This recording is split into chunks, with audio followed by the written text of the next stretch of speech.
Hi, I'm Derek Rowe, the creator of CSAR, which I guess goes back all the way to my student teacher days, where they really drummed into us how to construct an effective, engaging single or double high school period. I mean, there's no fooling teenagers.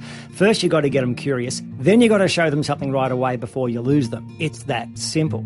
Yet, when I started training adults a decade or so later on, I noticed some of these basic ideas were missing. I walked into an industry full of either business presentations with 101 slides and no activities, or facilitated activity-based sessions without much structure or instruction of any kind.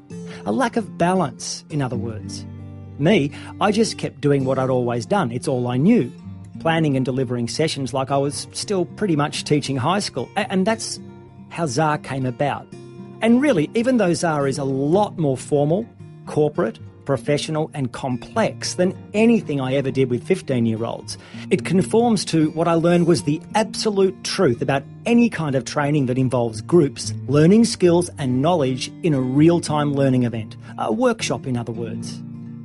We get bored if our attention isn't rebooted regularly.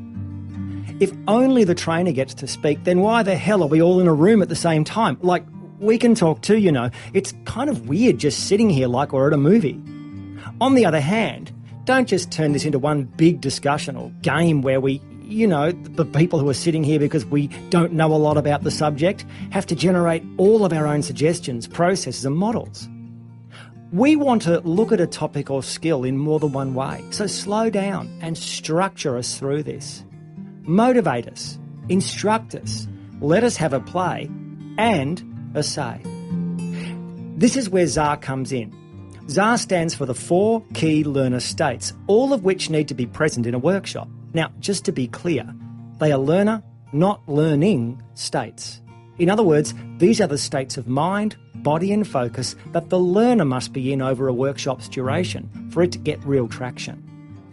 All right, so let's look at the CSAR learner states briefly, one by one.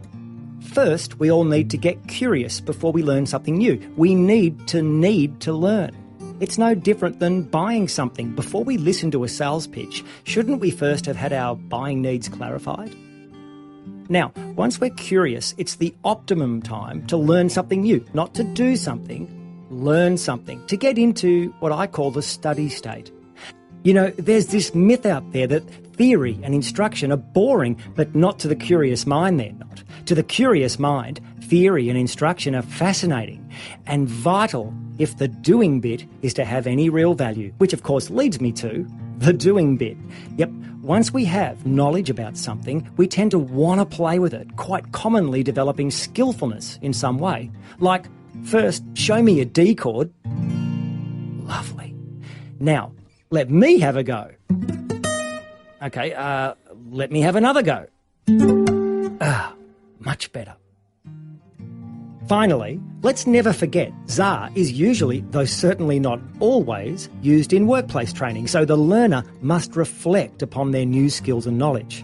Where can they use them? How can they use them? Who can assist them? Observation, feedback, coaching, adjusting. Even discussing how you went in an activity is an important form of reflection. Now, probably CSAR is looking to you like nothing more than good old-fashioned common sense. I hope it does, because all models should. And the reality is there's a hell of a lot more to CSAR than what I've just been through. Like, it's actually a model for design, delivery and evaluation of workshops. That's right, one quadrant model that effectively interweaves the efforts of the designer, trainer and training manager. Behind the model, as well as in each of the individual quadrants, sits a whole bunch of tips, rules, guidelines and strategies. Everything you need to write, deliver and evaluate effective, engaging and above all, educational workshops that increase the chances of participants returning to work or life and actually doing something with what they've learned. Welcome to CSAR. Now, don't click off just yet. eBay can wait. Keep reading.